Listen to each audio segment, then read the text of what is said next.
Madalas ang marinig po natin mga kapatid ay ang pag-ibig ng Diyos sa tao. Totoo po yun, no? Pero tandaan ninyo, ang Panginoon ay siya ay hustisya, no? Hindi niya hayaan ang kasalanan na walang kaparusahan. So, ang pag-usapan mo natin ngayon, mga kapatid, ay ang sumpa ng pagsuway, no?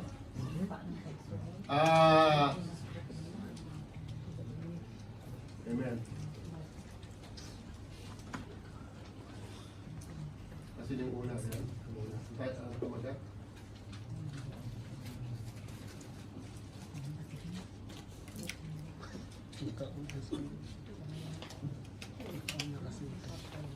Basahin po natin ito lahat. Ready, go. Lumapit tayo. Lumapit tayo sa Kanya.